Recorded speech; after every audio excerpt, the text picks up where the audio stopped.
Lingxi menoleh dan bertanya pada telur yang terbaring di tempat tidur, Kak Alice, berapa lama lagi dan akan menetas? Alice menggelengkan kepalanya dan berkata, tidak pasti. Lacey bilang kalau nutrisinya cukup, dia akan keluar dalam waktu sebulan lebih. Saat itu tiba, kau akan punya teman bermain. Lingxi tersenyum, apakah kalian sudah memikirkan nama untuknya? Belum, biar Kede saja yang memikirkannya, aku sakit kepala kalau memikirkan itu. Kak Alice, kau benar-benar. Lingxi membalikkan badan, duduk di tengah tempat tidur, mengeluarkan tablet, mencari papan tulis, dan menggunakan pena elektronik untuk berlatih menulis. Alice melirik dan menyemangati, tulisanmu bagus sekali, teruslah berlatih. Wajah Lingxi sedikit memerah. Tulisannya di bumi dulu sangat rapi, tidak disangka setelah ganti jenis tulisan, hasilnya seperti cakar ayam. Dia harus lebih banyak berlatih. Di sisi lain, Bai Xiu tiba di ruang dewan. Begitu membuka pintu kantor, Daisy sudah berdiri di dalam, yang membuatnya sedikit terkejut. Pagi sekali, ada apa? Daisy membungkuk memberi hormat dan berkata sambil tersenyum, Tuan Bai Xiu, hari ini saya datang untuk mengundurkan diri. Saya harus mengurus masalah pribadi, jadi saya khawatir tidak bisa bekerja di sini lagi. Meskipun Bai Xiu agak menyayangkan, dia tidak memaksa, baiklah, kalau begitu. Setelah masalah pribadimu selesai, kembalilah. Hari-hari berlalu begitu saja, Bai Xiu dan Kede sibuk setiap hari. Lingxi dan Alice juga menghabiskan waktu bersama setiap hari, membuat hubungan mereka semakin akrab. Waktu berlalu dengan cepat, 3 bulan telah lewat. Lingxi berbaring di tepi tempat tidur, menatap telur yang kini diletakkan di dalam keranjang. Kak Alice, bukannya kau bilang sebulan lebih dia akan keluar? Ini sudah 3 bulan dan dia belum keluar juga. Menurutku panggil saja dia Men-Men, si lambat. Alice justru tampak tenang dan tidak terburu-buru, jangan cemas. Tapi nama panggilan Men-Men itu bagus juga. Anak ini memang agak lambat. Nanti kalau Kede pulang, aku akan bilang padanya nama anak ini Imaan Black, biarkan dia yang meresmikan namanya. Sudah 3 bulan dia belum juga memberi nama. Begitu membicarakan Kede, Alice jadi emosi dan nada bicaranya meninggi. Lingxi menyeka keringat dingin di dahinya dan berkata, Kak Alice, kita sebagai duyung harus lembut sedikit. Lihat Kak Kede sekarang tidak berani membantahmu. Dia bersama Kak Bai Xiu juga entah sedang sibuk apa. Alice berpikir sejenak lalu berkata, sudahlah, belakangan ini mau diadakan pertemuan besar, kudengar itu cukup penting. Mereka mungkin sedang sibuk dengan hal itu. Kruyuk. Lingxi segera melihat ke arah perut Alice dan berkata dengan jenaka, kau lapar. Alice tidak merasa malu dan langsung bertanya, kita makan siang apa? Lingxi menjilat bibirnya dan berkata dengan senang, aku mau makan ikan. Ikan tim, ikan asam manis, sup kepala ikan. Alice jadi ikut menelan ludah mendengarnya, oke, kita makan itu. Dalam 3 bulan, pertumbuhan Lingxi sangat cepat. Kurang dari sebulan, giginya sudah tumbuh semua. 2 bulan, dia sudah bisa mengucapkan kalimat pendek. Sampai sekarang, meskipun bicaranya belum terlalu lancar, dia sudah bisa mengekspresikan diri.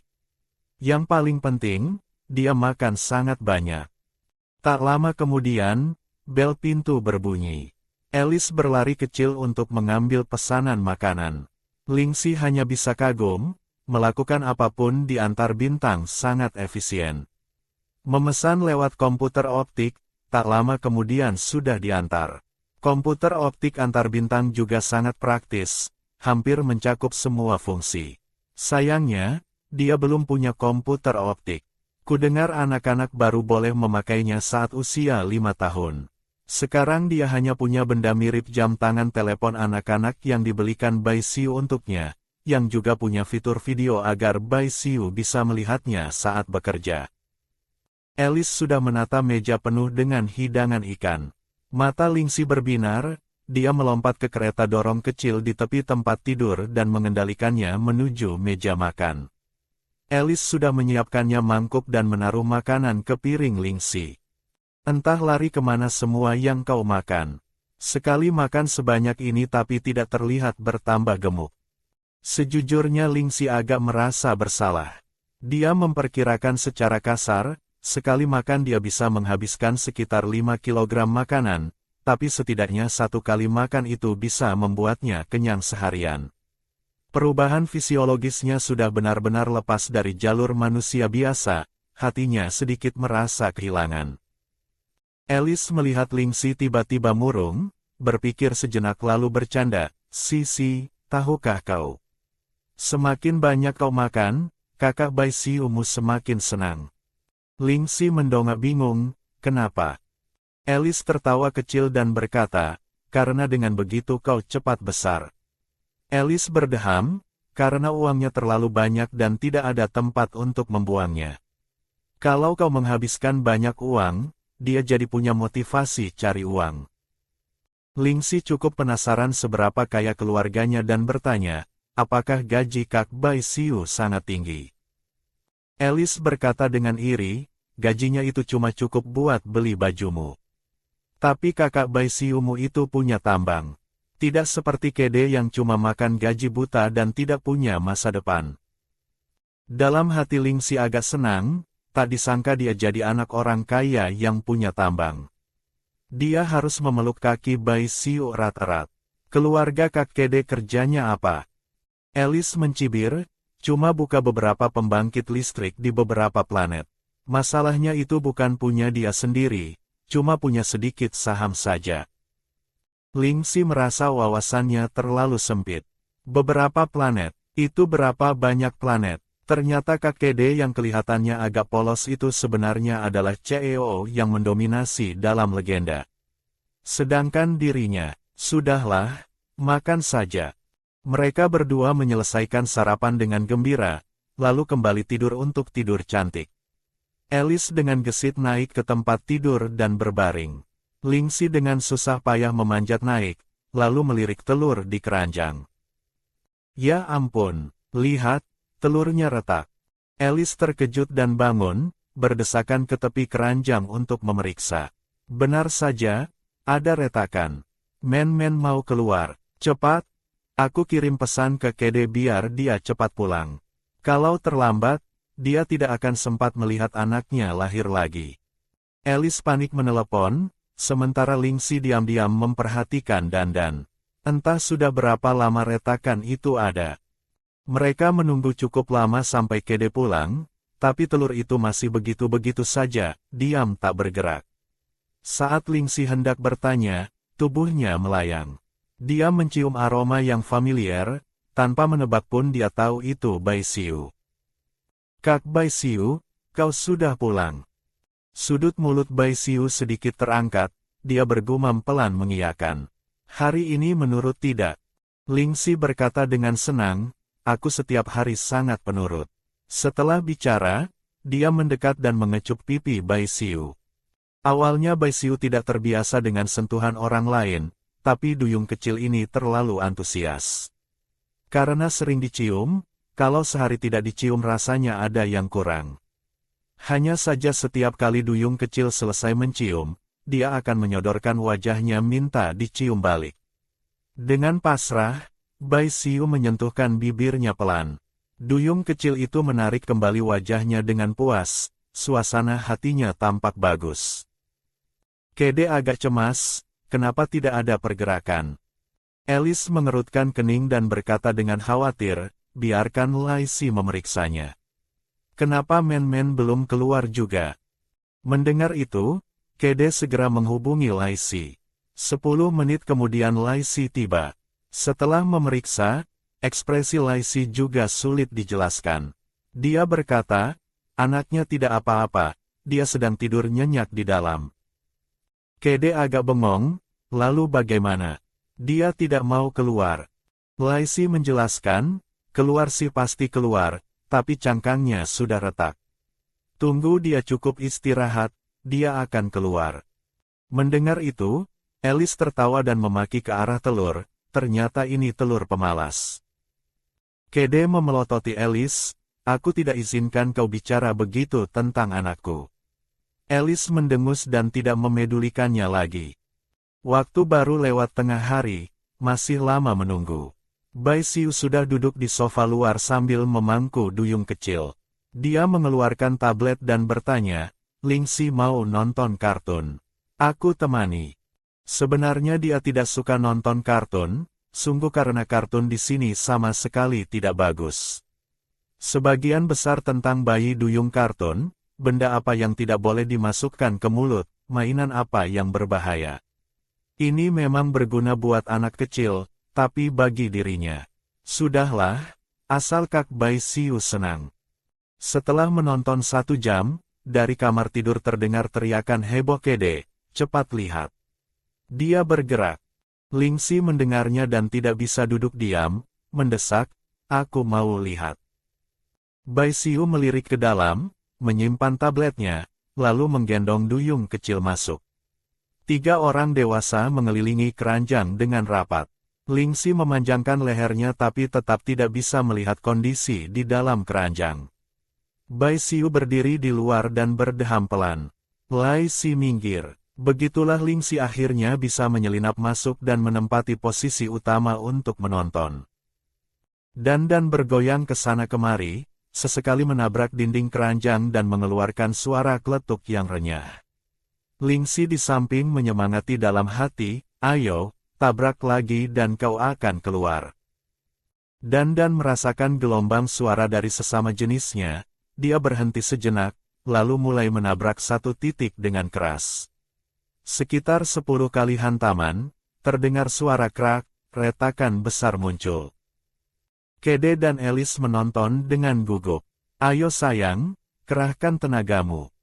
Merasakan kekuatan dari kedua orang tuanya, dan bergerak makin hebat. Prak, cangkang telur pecah. Sebuah ekor kecil berwarna biru menjulur keluar, disusul dengan kepala kecil berambut emas yang agak jarang, dan lengan kecil yang lembut.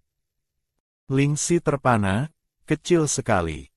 Bai Xiu melihat dari atas dan membatin, satu kepalan tangan lebih kecil daripada saat Sisi menetas. Masih duyung kecilku yang paling sehat. Melihat semua orang hanya bengong menonton, Lai Si mengingatkan, jangan dilihat saja, saatnya memasukkan duyung kecil ke dalam air.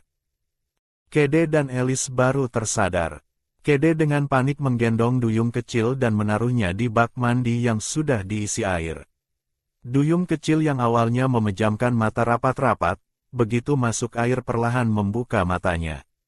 Sama seperti Alice, matanya emas. Lingxi bersandar di pelukan Bai Xiu, matanya tak berkedip menatap duyung kecil itu dan menemukan bahwa duyung kecil itu seperti bayi baru lahir pada umumnya. Semuanya lambat. Membuka mata pelan-pelan, berkedip pelan-pelan, mengayunkan ekor juga pelan-pelan. Setelah duyung kecil beradaptasi dengan lingkungan, dia mendekat untuk menggesekkan diri ke tangan Alice, mengeluarkan suara dengkuran bayi. Mengingat kembali kehebohan saat dirinya menetas, Lingxi diam-diam merasa malu.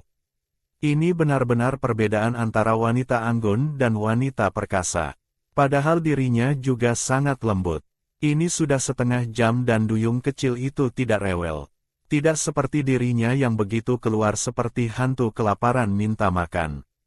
Tiba-tiba terdengar tawa rendah dari atas kepalanya. Bai Xiu berkata, men tidak seaktif dirimu. Lingxi membatin, aku mungkin cuma sedikit lebih lincah. Lai Si di samping tersenyum lembut dan berkata, duyung baru lahir memang begini. Cuma Lingxi kecil yang sangat sehat dan aktif. Kede mengangguk setuju, iya, waktu Lingxi masih di dalam telur saja sering bergerak ke sana kemari. Men hampir tidak bergerak. Mendengar itu, Lingxi malu dan membenamkan wajahnya ke dada Bai Xiu. Bai Xiu tersenyum dan mengelus kepala duyung kecil itu, Sisi malu ya. Lingxi bergumam mengiyakan, membuat semua orang tertawa. Lai Si memandang Lingxi kecil, dia merasa duyung kecil yang aktif seperti ini lebih imut. Melihat anak Kede sudah menetas, Bai Xiu tidak ingin lama-lama di sana. Dia berkata, tidak mengganggu kalian sekeluarga lagi, aku bawa Sisi pulang dulu. Besok aku antar Sisi ke sini lagi. Alice mengangguk, tumben kau pulang cepat, kau mau menemani Sisi mainkan. Pulanglah. Lingxi melambaikan tangan kecilnya, sampai jumpa besok men-men, bayi kecil sampai jumpa besok. Sesampainya di rumah, Bai Xiu memasukkan duyung ke kolam renang. Dia sendiri duduk di kursi tepi kolam, melihat duyung kecil itu langsung berenang beberapa putaran begitu masuk air. Sisi, beberapa hari ini aku agak sibuk, tidak sempat menemanimu main. Apa kau menyalahkanku? Lingxi menggeleng, kakak, kau sibuk saja dengan urusanmu, aku baik-baik saja. Lalu Bai Xiu berkata lagi, aku tahu kau sangat pintar, sama sekali tidak perlu aku khawatirkan. Kau bahkan tidak terlihat seperti anak kecil. Lingxi berenang ke tepi, membuka mata lebarnya dan mendongak menatap Bai Xiu, tapi aku kan anak kecil. Bai Xiu tersenyum tipis, tubuhmu anak kecil, pikiranmu belum tentu. Lingxi memang tidak pernah menutupi dirinya. Karena tubuhnya adalah anak kecil, hal-hal yang tidak seharusnya dilakukan anak kecil paling-paling hanya membuat orang menduga dia lebih pintar, mana ada orang yang berpikir sejauh itu. Dia merasa, kakak barunya ini agak berbahaya.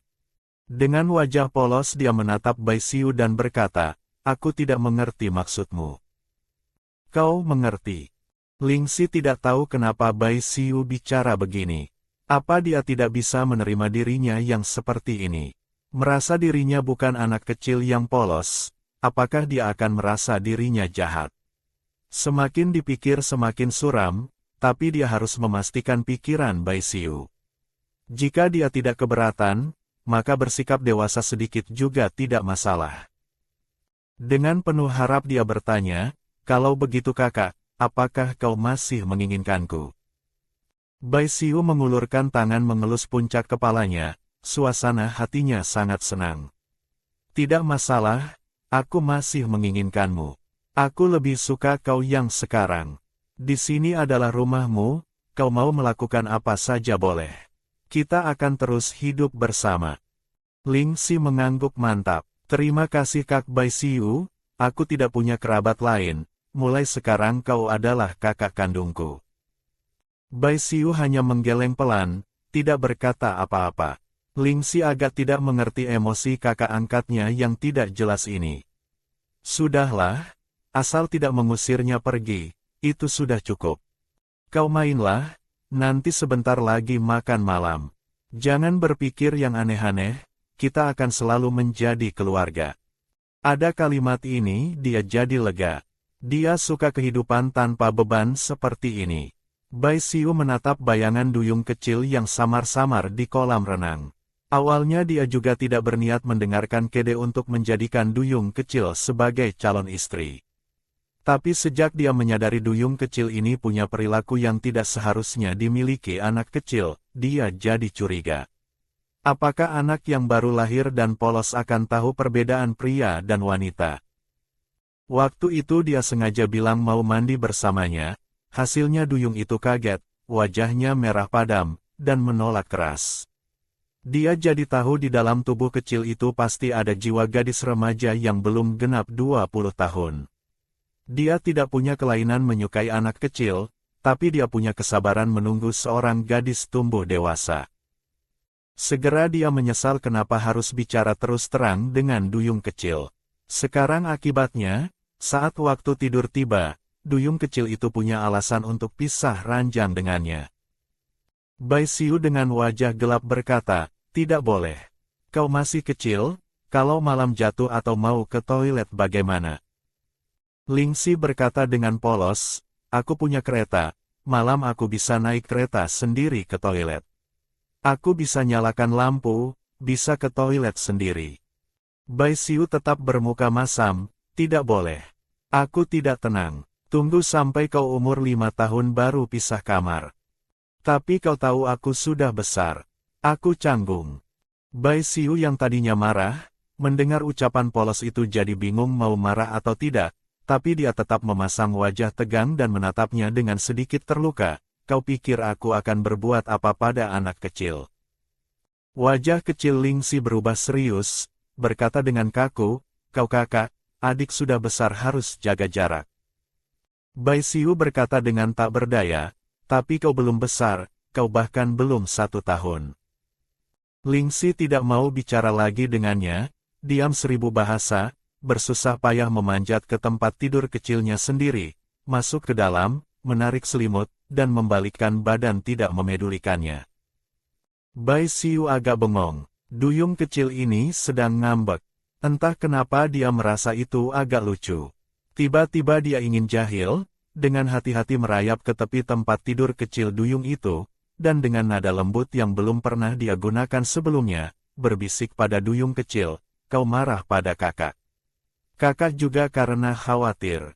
Lingxi rasanya ingin menutup telinga. Iblis macam apa ini? Kenapa harus bicara dengan nada begitu? Bagaimana bisa dia menggoda seorang anak kecil? Dia langsung menarik selimut menutupi kepalanya rapat-rapat, menolak mendengar suaranya, dan berteriak dengan suara khas anak-anak, tidur. Wajah kecil Lingxi terasa panas. Jelas-jelas dia tahu dirinya bukan benar-benar anak kecil, kenapa masih begini? Apa dia tidak takut nanti kalau sudah besar Lingxi akan jatuh cinta padanya? Lagi pula dia tidak pernah melihat banyak pria, sangat mudah baginya untuk jatuh hati. Berpikir macam-macam, akhirnya setelah membuang pikiran aneh-aneh itu dia baru bisa tertidur. Bai Xiu terus berbaring dengan mata terbuka di tempat tidurnya tanpa suara. Setelah merasakan duyung kecil tertidur, barulah dia tersenyum tanpa suara. Cepatlah besar. Dengan penuh harap, dia pun tertidur.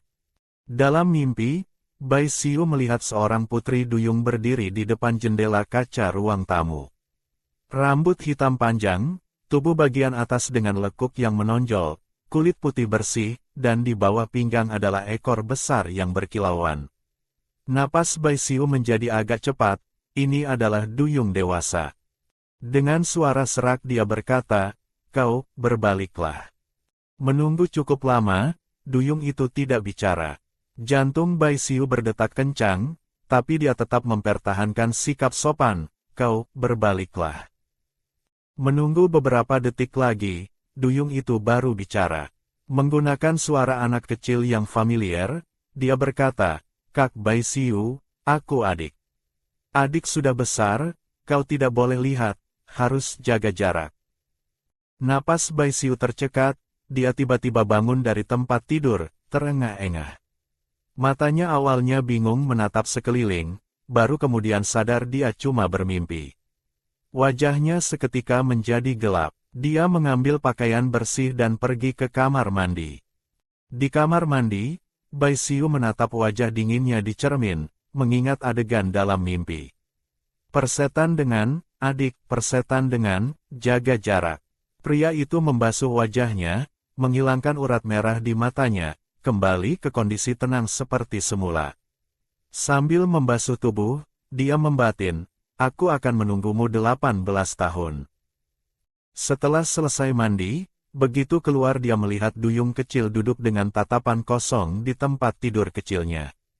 Melihat dirinya bertelanjang dada, Bai Xiu mengerutkan kening khawatir, kau kenapa? Mendengar suara itu, mata Lingxi baru kembali bercahaya sedikit. Begitu buka mulut, suaranya terdengar sangat lelah, kakak, aku belum puas tidur. Setelah bicara, dia berbaring lagi ke dalam selimut. Detik berikutnya dia sudah tertidur. Bai Xiu menatap duyung kecil di tempat tidur, ekspresinya sedikit melamun, tapi sekejap kembali jernih. Belakangan ini urusan agak banyak, setelah selesai baru dia bisa menemani Lingxi lebih banyak. Semalam Lingxi bermimpi. Dia bermimpi dalam semalam dia tumbuh dewasa. Dia melihat dirinya di cermin, matanya penuh kekaguman, seperti siluman rubah, bukan, dia adalah duyung. Melihat bayangannya sendiri, dia jadi tersipu. Penampilan begini bagaimana bisa bertemu orang? Oh, bagian atas tubuh tidak pakai baju, kalau dilihat Bai Xiu betapa malunya. Pucuk dicinta ulam tiba, pintu kamar tidur terbuka. Lingxi buru-buru meluncur ke jendela kaca, ingin menarik tirai menutupi tubuhnya, tapi terlambat.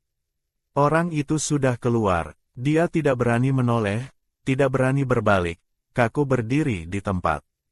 Suara langkah kaki berhenti, hatinya lega sedikit, tapi suasananya terlalu sunyi, dia bahkan bisa mendengar napas orang itu. Saat ini Lingxi baru terlepas dari mimpinya, bangun dengan linglung, kepalanya agak sakit. Baru setelah Bai Xiu keluar dari kamar mandi dia ingat dia baru saja bermimpi. Tapi kepalanya sakit sekali, kelopak matanya berat.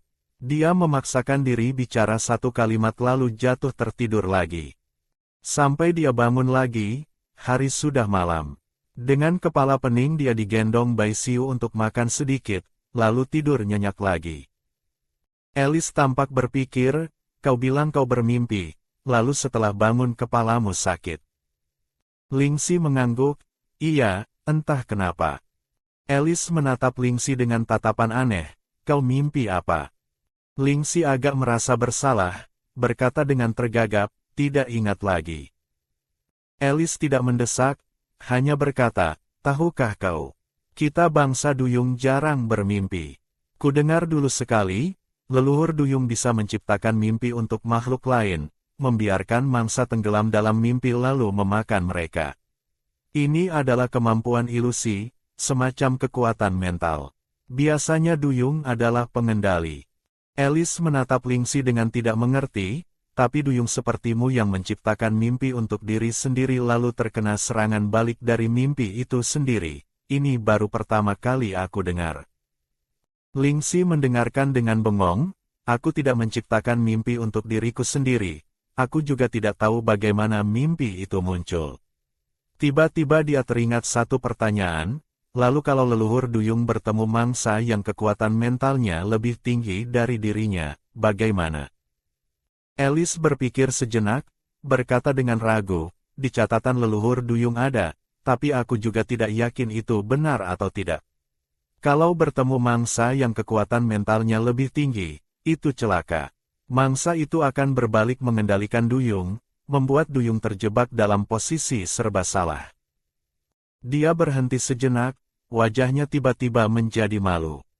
Lingxi mendesak, lalu nasibnya sangat tragis. Alice dengan ekspresi malu dan canggung berkata, tentu saja tragis. Yang ringan akan dimangsa balik. Lingxi menganga, dimakan abis. Itu masih ringan, ikannya sudah mati, bagaimana bisa dibilang ringan? Wajah Alice memerah, berkata dengan suara sangat kecil, aku membacanya di buku harian leluhur yang terkena serangan balik itu. Digunakan untuk memperingatkan klan agar tidak sembarangan menggunakan ilusi. Leluhur itu, setelah terkena serangan balik, mangsa yang hina itu malah mengambil kesempatan memperkosa leluhur duyung itu, memaksa leluhur duyung jantan itu terus-menerus melahirkan. Melahirkan. Ya Tuhan, itu menakutkan sekali. Alice berlagak memegang dada karena takut. Sudut mulut Lingxi kedutan. Alur cerita macam apa ini? Tapi kalau dipikir-pikir, kalau dipaksa melahirkan oleh makhluk jelek, sepertinya memang lebih menyedihkan daripada mati.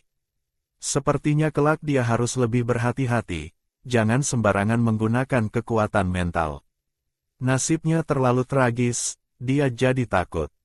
Kak Alice, apakah kau bisa kemampuan ilusi? Alice berkata dengan bangga, tentu saja. Setiap duyung berdarah murni punya kemampuan mental. Lingxi berohria, lalu apakah kau sering menggunakannya? Wajah Alice memerah, tidak. Para bangsawan di planet utama kekuatan mentalnya tidak rendah. Aku yang kemampuannya setengah-setengah ini tidak berani mencoba.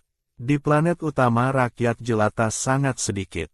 Setidaknya selama aku besar di planet utama, aku belum pernah melihat rakyat jelata, jadi tidak bisa cari orang untuk percobaan. Lingxi menyeka keringat imajiner di dahinya. Untung saja. Alice berkata dengan misterius, aku rasa kau mungkin lebih kuat dariku. Untuk melindungi diri mungkin tidak masalah. Tapi jangan sekali-kali mencobanya pada kakak Bai Xiumu. Dia terkenal memiliki kekuatan mental yang sangat kuat. Ling Xi buru-buru mengangguk, ternyata dia begitu hebat. Aku pasti akan jaga jarak dengannya. Alice terdiam, jaga jarak sih tidak perlu. Ling Xi berkata dengan sungguh-sungguh, kau tidak mengerti. Setelah bicara begitu, dia lari ke kamar mandi melihat duyung kecil Men-Men. Alice membatin, gawat, gawat. Kalau Bai Xiu tahu aku menyuruh duyung kecil menjauhinya. Tenang, tenang, ini bukan urusanku. Men-Men kecil, aku datang melihatmu. Di dalam bak mandi, duyung kecil berbaring di dasar memuntahkan gelembung. Melihat ada orang masuk, dia hanya memiringkan kepala melihat sekilas lalu lanjut main gelembung. Ling Xi juga melompat dari kereta dorong masuk ke bak mandi. Men-Men akhirnya bereaksi, mengayunkan ekor kecilnya yang masih lunak ke arah Ling Xi. Hup, Ling Xi menghindar. Men-Men kehilangan keseimbangan dan membuat dirinya sendiri jungkir balik 360 derajat. Hahaha, Ling Xi tertawa terbahak-bahak sampai menarik perhatian Alice masuk. Duyung kecil Men-Men melihat ikan besar ini menindasnya. Melihat ibunya datang, bibirnya mewek, matanya berkedip-kedip memeras setetes air mata, merengek mengadu pada Alice. Ling Xi mengangkat kedua tangan tanda menyerah, aku tidak bersalah. Alice mengelus kepala Men-Men untuk menenangkannya, tidak bersuara, tapi dalam hati merasa kalau anak-anak banyak jadi seru. Tiba-tiba teringat pesan Kede, dia berkata pada Ling Xi, Sisi kecil, malam ini kau tidur di rumahku ya. Bai Xiu malam ini tidak pulang. Ling Xi tidak keberatan, bertanya, lembur ya. Alice menggeleng, bukan, katanya ada rapat apa gitu. Ling Xi beroh lagi, aku sih oke-oke saja. Alice tertawa, malam ini aku bisa memelukmu tidur. Ling Xi belum berkomentar, duyung kecil Men-Men sudah punya pendapat. Dia terus menarik rambut ibunya sebagai tanda protes. Ling Xi merentangkan tangan, lihat kan, tuan putri kecilmu tidak rela. Alice dengan geli menarik rambutnya dari tangan duyung kecil, menenangkannya, sayang, mama paling sayang padamu. Aku cuma menipu kakak Ling Xi. Ling Xi tiba-tiba membuat isyarat berhenti, urutan silsilahnya salah nih. Aku panggil kau kakak, anakmu panggil aku kakak juga. Panggilannya jadi kacau kan? Alice memasang wajah bingung, kacau apanya? Lagi pula tidak ada hubungan darah, panggilan tidak penting. Ling Xi berkata dengan santai, sudahlah, nanti Men-Men panggil namaku saja. Lupakan soal panggilan, perbedaan umur kami juga tidak jauh. Alice berkata, panggilan kacau atau tidak itu tidak penting. Panggil sesuka hati saja. Ling Xi diam-diam menjulurkan lidah. Lupa kalau ini antar bintang, masalah panggilan sepertinya tidak terlalu dipedulikan. Malam itu, aula pertemuan Istana Kekaisaran. Yang Mulia Charles menyampaikan sebuah berita, membuat aula pertemuan hening. Hai semuanya. Menurut kalian siapa yang harus kita kirim untuk menjaga planet Kili? Di meja pertemuan berbentuk persegi panjang, Yang Mulia Charles duduk di ujung. Di kedua sisinya adalah Departemen Militer dan Departemen Politik. Di posisi terdepan masing-masing duduk 3 bangsawan besar tingkat tetua. Bai Xiu duduk di kursi keempat di sisi Departemen Politik. Saat ini Bai Xiu duduk tegak di kursi kulitnya, matanya setengah tertutup, menyembunyikan ketajaman di matanya. Dia sama sekali tidak peduli dengan berbagai pandangan yang tertuju padanya, seolah isi pertemuan ini tidak ada hubungannya dengannya. Melihat tidak ada yang menyahut, Yang Mulia Charles dengan senyum di wajah bertanya pada Jenderal Tua Keston yang duduk di posisi pertama sebelah kanannya, Jenderal Tua, bagaimana pendapat Anda? Jenderal Keston duduk di kursinya dan berkata dengan datar, Yang Mulia Charles, saya sudah tua. Anda seharusnya memberi kesempatan lebih banyak pada anak muda. Seorang bangsawan besar yang arogan di posisi pertama sebelah kiri mendengus dingin, kulihat Jenderal Keston sudah belajar berlindung di balik usia tua. Kursi itu sepertinya sudah ditempel lem. Mata Jenderal Keston berkilat dingin, lalu tertawa, aku memang sudah tua, tidak sanggup bergerak lagi. Bagaimana kalau cucu tetua Wilton saja yang pergi? Kudengar pemuda itu sangat luar biasa. Mata tetua Wilton memancarkan kemarahan, cucuku yang tidak berguna itu mana bisa dibandingkan dengan cucu Jenderal Keston. Bagaimana kalau cucu Anda saja yang pergi? Jenderal Keston menahan amarah, menggebrak meja hingga membuat semua orang kaget. Menyindir siapa kau? Siapa yang tidak tahu keluarga Keston turun-temurun keluar dari medan perang? Sekarang hanya ada satu cucu yang kerja kantoran, kenapa? Departemen militer sudah kehabisan orang. Sampai perlu keluarga Kestonku mengirim bocah yang cuma bisa pegang pena untuk pergi berperang. Yang Mulia Charles mendengar Jenderal marah, buru-buru berdiri menengahi. Jenderal tua sabar, sabar. Tetua Wilton bukan bermaksud begitu. Jenderal Keston tidak memedulikan basa-basinya, mendengus, lalu maksudnya apa? Keluarga Kestonku demi federasi bertahun-tahun berperang, yang mati tinggal tersisa satu cucu penulis ini. Kenapa masih tidak mau melepaskannya? Yang Mulia Charles terkejut, Jenderal tua, kata-kata ini terlalu berat. Federasi bisa ada hari ini, jasa keluarga Jenderal tua tak terhingga, kami semua mengingatnya. Mendapat penghormatan, Jenderal Keston baru duduk kembali, takutnya ada orang yang di matanya berharap kami lenyap. Yang Mulia Charles menyeka keringat dingin, mana mungkin, mana mungkin. Tetua Wilton tersenyum sinis, orang tua, kau marah apa sih? Aku cuma bilang cucumu lebih hebat dari Arthur. Orang makin tua emosinya makin meledak-ledak. Jenderal Keston bahkan tidak meliriknya, duduk di kursinya dengan mata terpejam, tidak lagi memedulikan siapapun. Tetua Wilton melihat sikapnya, lalu menoleh ke arah Baisiu sambil tersenyum dingin, Baisiu benar-benar semakin hebat. Bagaimana kalau kau yang bicara? Kelopak mata Baisiu sedikit terangkat, hawa dingin di matanya seperti pedang tajam menusuk jantung Wilton.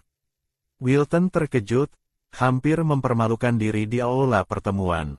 Dilihat lagi, Baisiu tetaplah pemuda yang tampak dingin dan tak acuh itu, seolah yang tadi hanya ilusi. Membuat Wilton dalam hati bertanya-tanya, apakah karena Baisiu terlalu mirip kakaknya, Baijing, jadi dia berhalusinasi. Suara dingin terdengar, saya merekomendasikan Arthur. Kemampuannya belakangan ini naik satu tingkat, dia kandidat paling tepat. Tetua Wilton tiba-tiba berdiri, menatap Baisiu dengan ancaman. Jenderal Keston melotot, kau tua bangka, mengancam anak muda tidak malu. Kenapa tidak tanya pendapat cucumu? Yang Mulia Charles juga tersenyum, benar, Arthur, kau yang bicara. Apakah kau merasa sanggup menerima tugas ini? Arthur berdiri dengan tenang, melirik kakeknya yang memberi kode mata dan Baisiu yang selalu lebih unggul darinya. Dalam hati dia sudah punya keputusan. Yang Mulia, demi masa depan federasi, saya bersedia mencoba. Tetua Wilton menatap cucunya dengan kecewa, tapi tidak bisa banyak bicara di aula pertemuan. Yang Mulia Charles sangat senang, bagus, sangat bagus. Anak muda memang harus punya semangat. Karena jenderal utama sudah ada, Departemen Militer pilih dua pemuda unggul sebagai wakil Arthur. Arthur, kau bersiaplah beberapa hari ini, 3 hari lagi berangkat. Planet Kili harus bersih dari ras Zerg. Arthur memberi hormat militer dengan tangan kanan, siap laksanakan tugas, mati demi mempertahankan planet Kili. Pertemuan berakhir. Tetua Wilton dengan wajah gelap membawa cucunya pulang dengan terburu-buru. Baisiu sengaja memperlambat langkah menunggu orang tua di belakangnya. Saat Jenderal Keston melewati Baisiu, dia hanya berkata satu kalimat, besok bawa duyung kecilmu ke tempatku. Tanpa menunggu jawaban, orang itu sudah melangkah pergi. Setelah tokoh-tokoh penting pergi, orang lain baru perlahan keluar. Tuan Baisiu. Bai Xiu hampir keluar dari gerbang istana saat mendengar ada yang memanggilnya. Menoleh, dia melihat putri ketiga, Putri Nai. Dia tidak ingin meladeninya, berbalik dan lanjut berjalan keluar. Tuan Bai Xiu, tunggu. Putri Nai berlari kecil menghadang Bai Xiu. Karena lari terlalu cepat, dia memegang lengan Bai Xiu untuk mengerem langkahnya. Bai Xiu melihat tangan yang memegang lengannya, mengerutkan kening, dan melepaskannya tanpa jejak. Putri Nai, ada urusan apa? Wajah Putri Nai memerah, berkata dengan sopan, aku ingin mengundangmu minum teh di tempatku. Bai Xiu menolak dengan dingin, maaf, aku masih ada urusan di rumah. Hari sudah sangat malam. Tidak apa-apa, Putri Nai juga tahu malam-malam begini agak tidak pantas, tapi susah payah baru bisa menangkapnya, dia tidak mau melepaskan kesempatan ini. Ada hal yang ingin kubicarakan denganmu, tidak akan menyita banyak waktumu. Tarik ulur mereka di gerbang sudah menarik perhatian banyak orang. Mata Bai Xiu penuh ketidaksabaran, sayangnya Putri Nai yang sibuk bicara sendiri tidak melihatnya. Bai Xiu tidak ingin terlalu banyak terlibat dengannya, dia berjalan duluan menuju jalan setapak berbatu di istana. Mata Putri Nai berkilat senang, buru-buru menyusul. Bai Xiu memilih satu tempat, berdiri dan berkata dengan dingin pada Putri Nai di belakangnya, bicaralah. Putri Nai menyemangati dirinya sendiri, dengan berani berkata, Tuan Bai Xiu, aku sebentar lagi dewasa. Aku berharap bisa menjadi pasanganmu. Bai Xiu mendengarkan tanpa ekspresi, menolak dengan dingin, aku tolak. Aku sudah punya tunangan duyung. Putri Nai sangat terluka, berkata dengan tak percaya, mereka semua bilang kau mengadopsi duyung tingkat 3. Bagaimana dia pantas untukmu? Aku duyung tingkat 1, aku bisa memberimu banyak telur. Aku tidak butuh. Perasaan Putri Nai sudah aku ketahui, tapi aku menolak. Dan tolong Putri jangan sembarangan menghina tunanganku, atau aku tidak akan mengampunimu. Setelah bicara, dia langsung pergi, tidak memberinya kesempatan bicara lagi. Putri Nai menganga, berdiri terluka di tempat, menatap sosok yang membuatnya terpesona menghilang di kegelapan malam. Air mata mengalir di wajahnya, jatuh ke tanah. Sejak pandangan pertama dia sudah menyukainya. Bai Xiu punya pesona unik, meski tidak bicara apa-apa, hanya berdiri saja bisa menarik perhatian lawan jenis. Nona-nona duyung lain bilang bangsawan muda ini sama sekali tidak ramah pada duyung, duyung yang menyukainya pasti sial besar. Kata-kata itu membuatnya takut, tapi dia tetap tidak mau menyerah. Dia adalah putri, Bai Xiu pasti akan memberi muka demi ayahnya. Tapi kenapa dia bisa sekejam ini?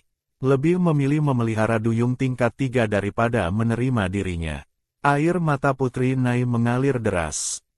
Tuan Putri, apa bagusnya Bai Xiu itu? Hari ini baru pertama kali Anda bicara dengannya dan dia sudah begini. Diam, aku tidak izinkan kau menjelek-jelekannya. Putri Nai menoleh dengan garang menatap pengawal yang entah kapan sudah ada di sampingnya. Pengawal itu menelan kembali kata-kata yang ingin diucapkannya, menunduk dalam diam menyembunyikan kepahitan di matanya. Ling Si tidak tahu kapan dia mulai punya kebiasaan mengenali tempat tidur. Dia bolak-balik semalaman di tempat tidur Alice tidak bisa tidur. Baru menjelang pagi dia terlelap, tapi tak lama kemudian sudah dibangunkan Alice. Dengan tak bersemangat dia mengucek mata, Kak Alice, pagi ini kita makan apa? Alice menggoda, belum bangun ya. Kakak Bai Xiumu sudah menunggu di luar. Ling Si terhenti, teringat lagi mimpi itu. Dia merasa dirinya tidak polos lagi.